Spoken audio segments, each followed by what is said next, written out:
Hello, welcome, and thank you for tuning into Channel Voices, the podcast for future channel leaders, where we learn the ins and outs of partner ecosystems through casual conversations with channel professionals from a variety of industries, partner types, and geographies. My name is Maciek, and I'm your host. Today, we have a special guest who has years of experience in developing successful technology alliance partnerships. He worked in this capacity at Cisco, Google, and currently at Twilio. Better Hamdan, welcome to Channel Voices. Thank you. Thank you for having me. Appreciate it. I'm excited about today. Likewise. You know, there's so much going on around ecosystems, partner ecosystems. Channel as we know it is evolving. It's no longer that transactional type of partners.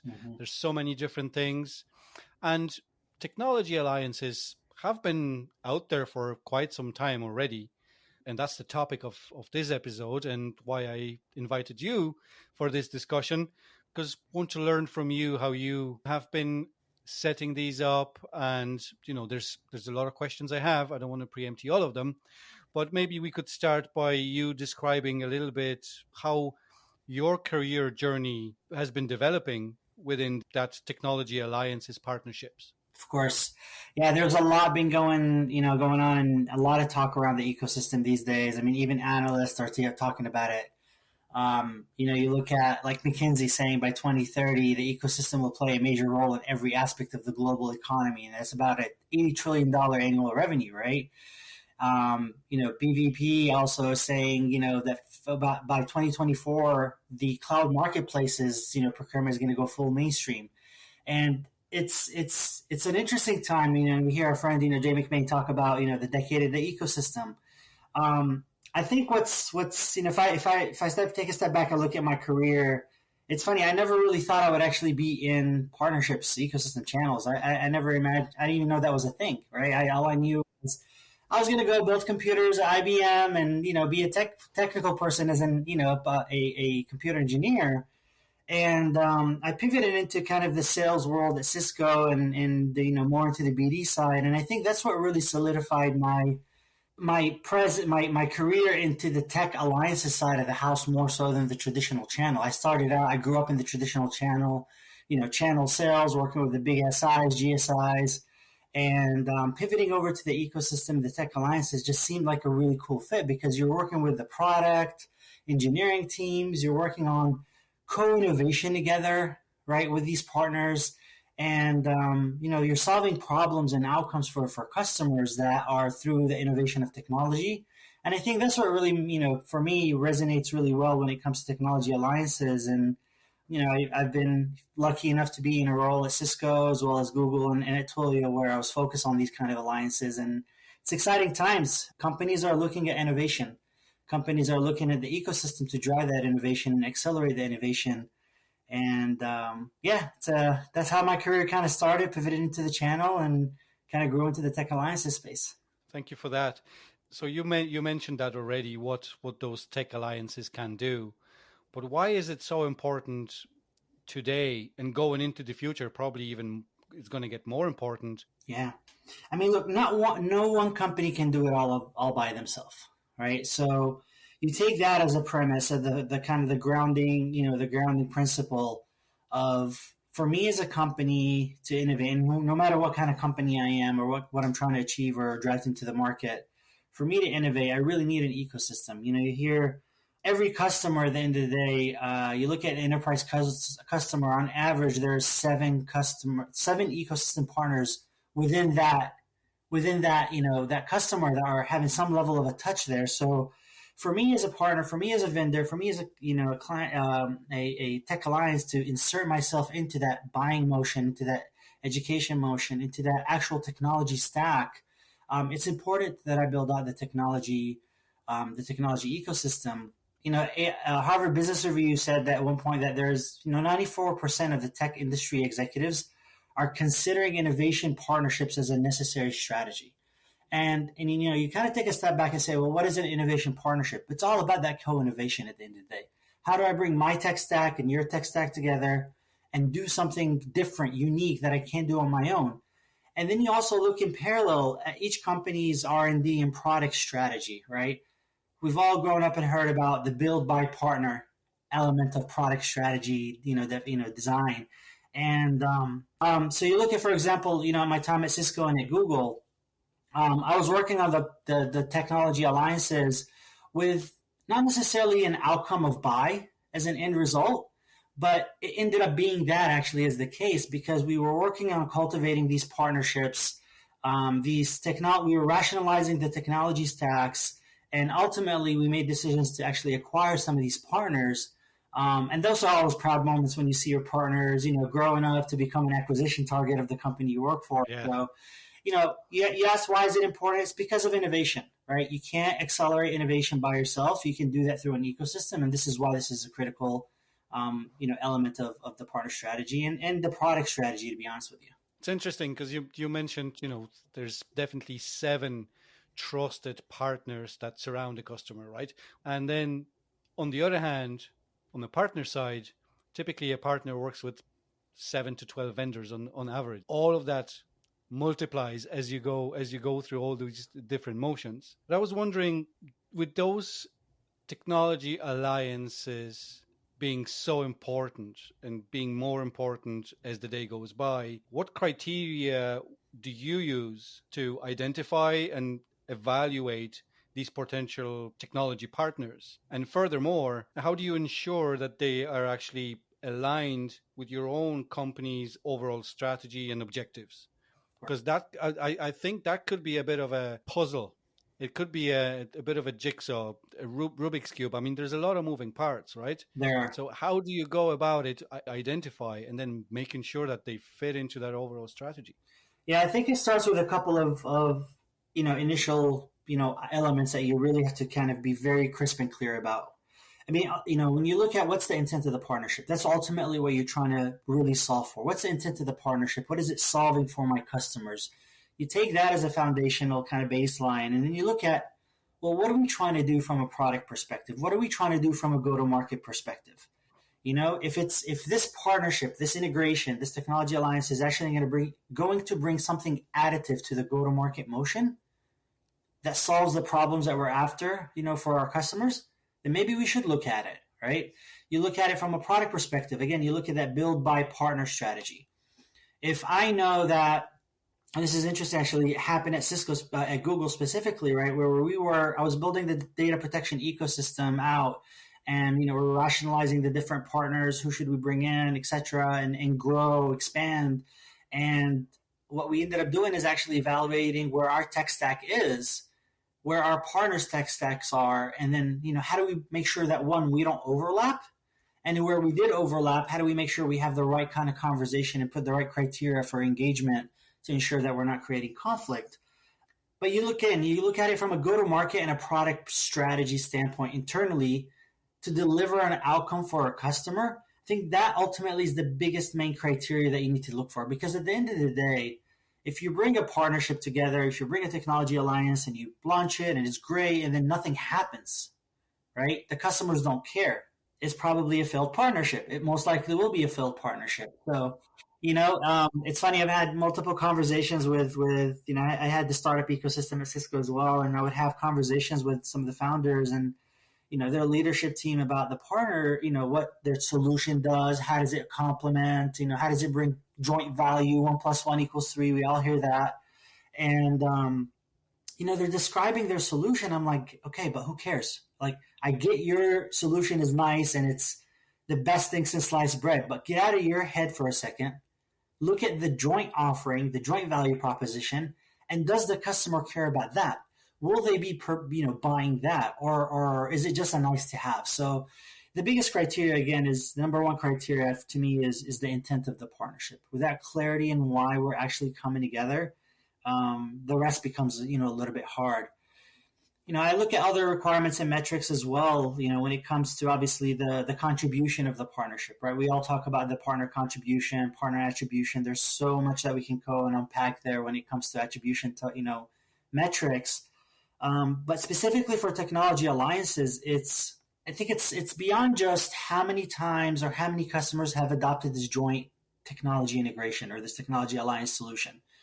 It's also more about how does it actually enable you to from a churn, from a customer attrition, like all of these other metrics, lifetime value. If you're able to connect those dots between your finance team, your product team, obviously, to be able to measure those metrics from a product consumption standpoint, and then on the go-to-market side around the enablement of that, that's where it really, really sticks. That's where it really shines, because now you're able to say, look, this is a valuable joint offering, joint tech stack. Customers are adopting it. Oh, and by the way, it's helping us upsell or cross-sell, or it's helping us actually reduce churn, or it's helping us actually increase customer lifetime value. Those are the metrics that, unfortunately, our industry hasn't found an easy button for, but those are the metrics that are very important from an ongoing sustainability of that partnership and measuring the success of it. Is there any one metric that maybe stands out that would really pinpoint the success of a tech alliance partnership? Or is it really, you have to have a look at the bigger picture and evaluate those different types of metrics that you mentioned? Or do you use one? Or would you say these are the top three that will tell you if that partnership is successful or not? Yeah, I mean, look, it all comes down to revenue, right? I even wrote an article about it in the partner ops report that was released late last year, with HubSpot and partnership leaders, right? It's, you look at the technology alliances organization, and to me, I argue that it needs to be in the revenue organization at the end of the day. And why is, sure, you might have that span of control from a product perspective. You need to be close to product, but you need to be close to multiple stakeholders at the end of the day. So for me, the ultimate metric is revenue, right? If this partnership is not driving incremental revenue for both of us, then what's the point, right? Especially if I'm building a go-to-market motion around this partnership, this technology alliance. If it's just an integration that exists and, folks, customers just leverage, great. But if if there's some sort of joint go-to-market motion around this partnership, then you need to be, your North Star has to be revenue. Now you can say, depending on the partnership, what kind of revenue? Is it actual direct revenue? Is it influence revenue? Is it some sort of percentage of contribution to a deal? Those are where, the devil's in the details, and you have to really kind of look at what the partnership is, the type of setup it has. If it's a marketplace, if my solution is sitting on a marketplace, for example, be it GCP or Azure or AWS, then my ARR and MRR on the marketplace is going to be the number one metric. If it's a technology integration that I've created to help customers accelerate a certain innovation or a certain solution set that they want to implement and adopt, then maybe it's, measuring that lifetime value of a customer, looking at how many times has this integration been adopted, and, maybe even looking at the NPS scores out of that integration. So it really varies based on the partnership, but ultimately net it should drive incremental revenue for the both of us. Obviously, when the revenue is there, and hopefully, and by design for both parties, right? So for both part of that ecosystem, where those two technologies going jointly to the market, people get excited and everything goes well, and it's a good relationship. But before you get to that point, how do you keep building and maintaining a strong relationship with that technology partner?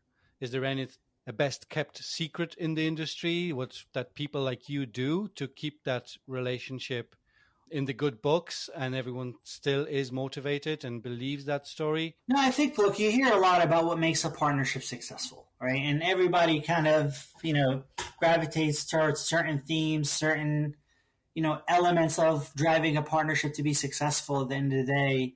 There's different flavors of it, but at the end of the day, you want to ultimately gain trust. I wrote an article on LinkedIn a couple of years ago called my 10 partnership commandments, right? If you Google my name, 10 partnership commandments, you'll see it.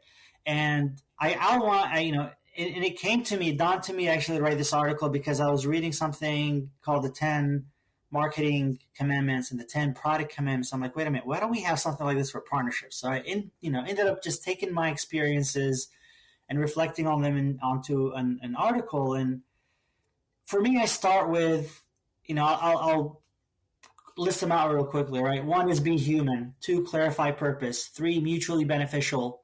4, solve problems. 5, elevate negotiations. 6, accountability. 7, empower engagements. 8, measure and communicate. 9, celebrate the ecosystem. And all of that is what I say brings the number 10 commandment, which is trustworthiness. And a lot of people look at the list and they're like, be human. Okay, yeah, we're all human. I'm like, yes, that's true. We all. But when we engage from a partnership or any business, engagement, a lot of times, unfortunately, we look at this as a transaction, and not that I'm dealing with another human being that wants to be successful, that has certain drivers that, unless we're mutually aligned on those, we're never going to drive. And part of any engagement, be it partners or with customers, if the humans driving and leading that are not on the same page, if they're not driving towards the same North Star, or you're helping me, I'm helping you, and there's a mutual benefit here, there's going to be a disconnect, right? So number one for me is being human. And then, I alluded to it earlier, clarifying the purpose of the partnership is really, really important. A lot of times, people go into a partnership because they think this is what my customer wants, or they think that this sounds great because of the big logo that I can now attach to, or vice versa. But not really look at why it matters. What incremental value does it bring? What outcome does it drive for my customers? If I'm not answering those very, very clearly, and this is not just defining the value proposition of the joint offering. That's easy, right? It's what's in it for my customer, what's in it for my sales team, what's in it for your sales team, right? Ultimately, to drive that outcome at the end of the day. Those are important pieces and mutually beneficial, right? For me, it kills me when I see partnerships are so one-sided. Unless you have the right incentive on both sides, the right benefit on both sides. And this is not just a partner program benefit. This is like, why do I care as a partner, and why do I care as a vendor to partner with each other, right? And a lot of times it's just like, you got to sit down with each other and have a conversation. I'll give you an example. I spent some time in Dubai during my Cisco days, and for me, part of that job was a channel sales role, but also an ecosystem role. It was kind of a two hat role. And I sat down with one of these partners that we had, channel partners. They were doing resell and implementation, just like an SI reseller. But they wanted to grow their business with us. The business wasn't growing. I sat down with them, right? I'm the new guy. I came from the US. I have a different perspective on things. So I leveraged that, and I sat with these folks, and I sat with the CEO. I remember sitting down with the CEO and all of his, leaders in a meeting, the first meeting. And they're telling me about their Avaya practice. They're telling me about their HP practice, their Cisco practice, what's working, what's not. I'm like, guys, let me ask you a really honest to God question. Why do you care to be a Cisco partner? And their eyes blew up, well, you're with Cisco, right? Did we call the right person in the meeting? I'm like, yes, I'm with Cisco. I really want to know, why do you care to be a partner with Cisco? And from that moment on, you could tell another door opened up in the conversation around what really is the reason why they want the partner. And it's because of the innovation that we were having on the unified communications front. They had a huge install base. They wanted to drive kind of the IoT ecosystem strategy on their end, because IoT was a huge thing in Dubai back when I was there in 2014, 15, 16, right? So it's like, how do I connect those dots with Cisco, given that you guys are a leader in the space? And I want to do more beyond just this transactional at the end of the month, at the end of the quarter. So again, having that clarity in the intent of the partnership is very critical.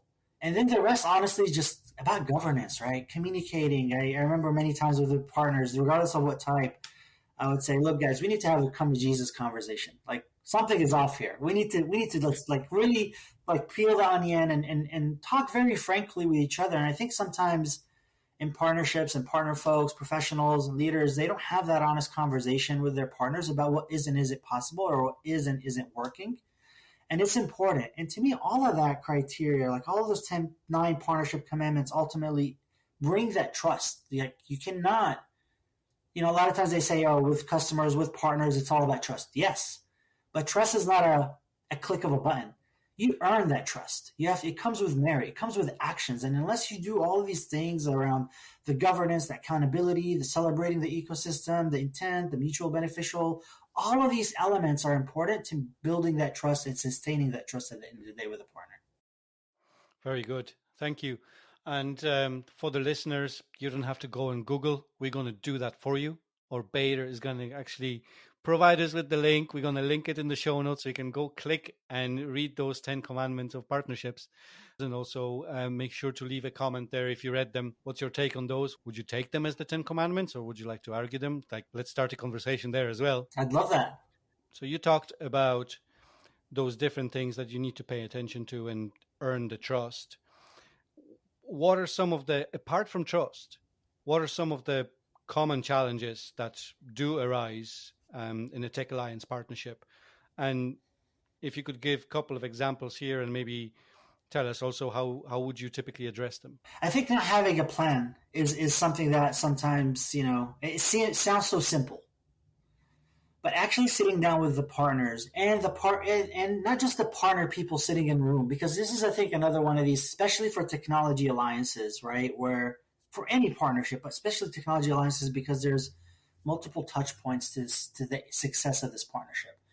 If you're not sitting around the table with the right product and engineering and sales and go-to-market and marketing folks, like all of them, everybody sitting around the table and talking about how do we bring this to market? How do we launch this at the end of the day? Right? You look at from a go-to-market perspective, right? How are we going to influence the market at the end of the day with this solution, right? This is all about knowing your customer and ICP, joint customer, joint ICP, your joint value proposition, and what's the cost for us to actually expand on this type of or influence these customers and ultimately aligning to the customer's digital journey and their ecosystem of partners that they work with. Customer's ecosystem. I think that's the one thing that's sometimes missed is who does my customer care about? Who's in their partner ecosystem and connecting those dots, right? The second thing is about landing, right? How do I actually monetize this joint offering? What's that acquisition strategy? What's that buying process? How do I insert if this partner or this vendor is all about product-led growth or marketing-led growth or sales-led growth, right? How do I insert and align in, together from a land perspective to land this joint offering? And then ultimately at the end of the day, it's about expanding, right? How do I ensure that loyalty with retention and enrichment of the joint features or this, the integration, feature set and overall customer lifetime value? So you look at these elements, right? Influence, land, and expand from a go-to-market strategy. Those don't just come because I integrated my product with yours. Those come because we sat down, we built a plan, like together, true plan with, high level, like what do we want to be when we grow up together? But then unpacking that into like, what are those strategic imperatives that need to happen? What are those actual execution, elements that need to take place and who's going to do what at what point? And it's inclusive of all the stakeholders. I've leveraged in the past this partner planning framework. More than happy to share what that looks like with you all, right? It's really simple, like looking at the big picture, unpacking that into different steps, and then outlining the execution plan. But the important piece of that is that it's not just the partner people talking to the partner people. I had the salespeople talking to salespeople, product people talking to the product people. And that's important because to ensure a successful partnership, you need to look at this holistically and drive it as a cohesive team on both sides. I'll give you an example. I'll end with this, right? You look at some of the innovations that were, in technology partnerships. This is one of the biggest challenges to your question earlier is the evolution of technology, right? That technology always evolves. The feature set always evolves. And sometimes, a lot of times, we create co-opetition with each other, right? So how do you overcome that? Sometimes is a problem, becomes a challenge for vendors as well as the partners because, hey, I've invested so much time and energy into you, vendor XYZ. Now you're going to screw me because you're going to go and build your own product, right? Having an early conversation, again, these come to Jesus conversations is what I call them, right? Having that early conversation together and saying, here's where ideating, right? Here's brainstorming together. Here's where we're thinking from a roadmap.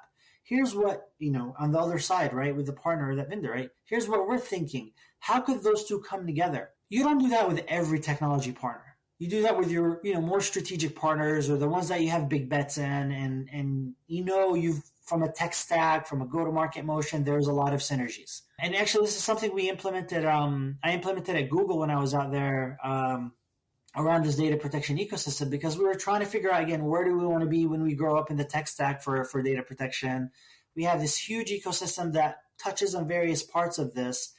And we actually took the top six, it was the top six ISV technology partners, from startups to SaaS companies. And we did half-day workshops with each one of them, where we had our product engineering folks, their product and engineering folks sitting down in a room and actually just whiteboarding the heck out of a joint solution with where our heads were at Google with regards to the roadmap, where their heads are at with the roadmap. Okay, identifying where the overlaps are and being very clear about what that overlap is going to do and how do we overcome that together from a go-to-market perspective.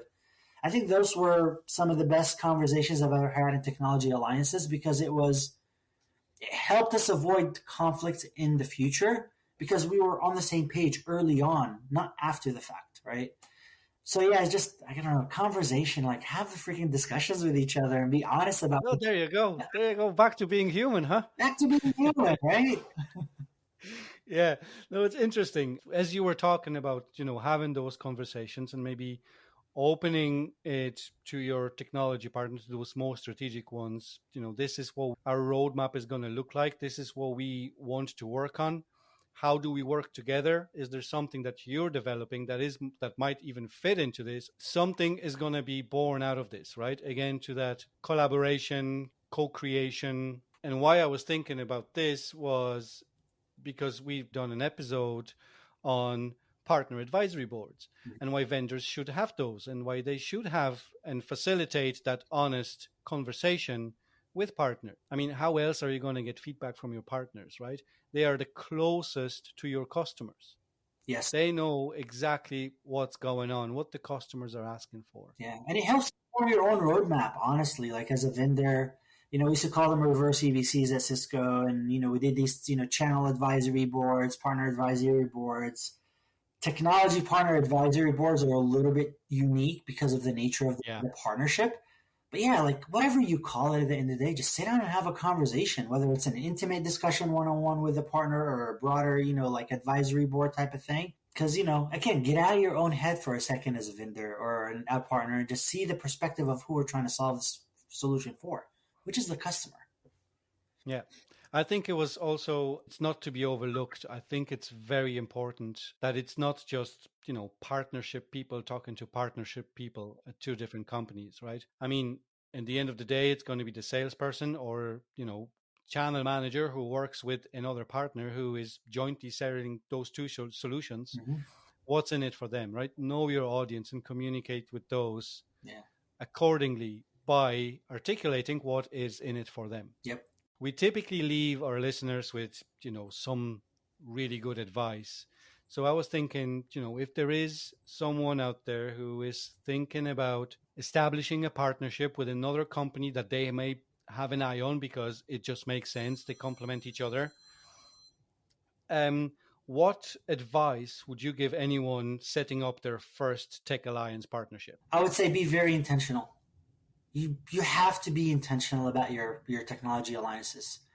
With having a resale partnership or an SI partner, I mean, it's all, by the way, you have to be intentional about all of it. But with technology integrations, partnerships that are oriented from a technology and a product perspective, you have to be intentional because there's a lot more time and resources on the product and engineering side on both sides that actually need to take place to make it successful. There's an NPS score that you get out of this joint offering when your customers are adopting this joint integration. So being very intentional about solving a true business outcome for your customers out of a solution like this or out of an alliance like this is going to be important. I know it sounds very simple, but it's so important. If you're not intentional about and being honest with yourself about where you're at from a capability and where your partners are at from a capability, and how does the two come together to help you accelerate, time to market or solve, an innovation that doesn't exist or couldn't exist without each other. Again, being very intentional is my advice to everybody that starts in this space. And that requires a lot of internal reflection within your company. Like, what are our strategic imperatives? What are our product strategies? Where is our roadmap? And having that commitment, not just the buy-in, right? The commitment from the product leaders especially from the product leadership, to say, look, this is what we need. I'll give you an example, right?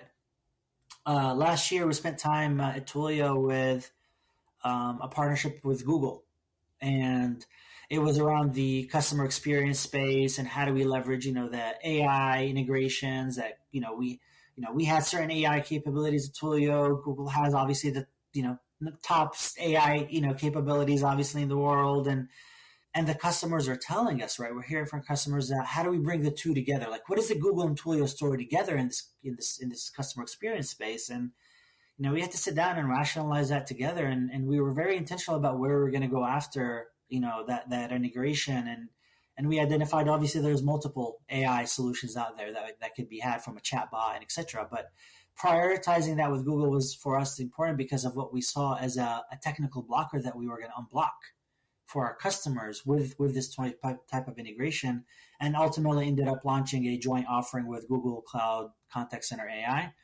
and our Twilio Flex solution, which is our contact center as a service offering. And that didn't happen just willy-nilly, right? That was very intentional at the end of the day. And I reflect back on all the different partner integrations that we've done. It was where we didn't have a deliberate approach and a strategy was where it failed, where it didn't go anywhere. And where we were intentional is actually what ended up showing success, and customers were happy about these integrations and ultimately fueled more innovation together with these partners. That's great. Thank you for that piece of advice and also the example you have given. Peter, what's the one thing you wish you knew before you started your career in channel? Yeah, it's funny. I stumbled into this channel partner world just by luck, in a sense, honestly, and just kind of really enjoyed it. I think the one thing I would say is I wish I knew how hard it was. And I don't say that as in, like how to bypass how hard it is. No, it's a very dynamic role. And that's part of why I actually enjoy is because every day you're wearing a different hat. I never knew that early on, right? And especially, again, that traditional channel, kind of where I started out in the resale and SI space, it was viewed as, almost like a transactional support role for most channel partner managers, right?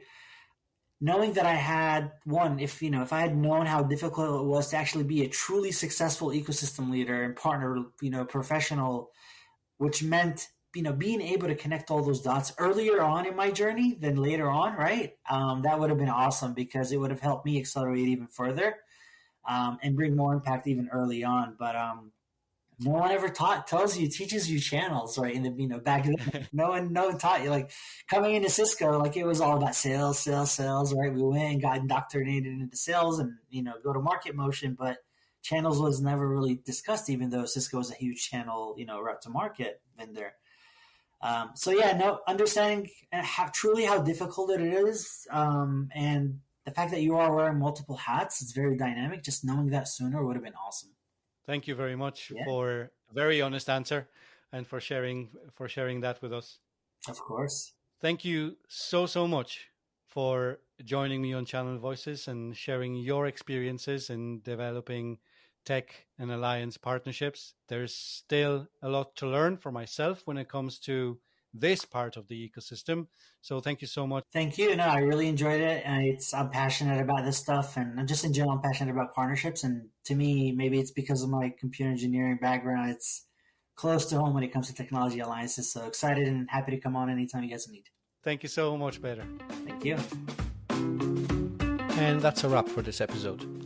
I do hope you found it valuable. And if you did, please make sure to subscribe and leave a review. You can also follow Channel Voices Podcast on LinkedIn, Twitter, and Facebook. Or just visit channelvoices.com where you can send me a message or leave a voicemail. All of the links are listed in the show notes. And once again, I appreciate you tuning in today. Until next time.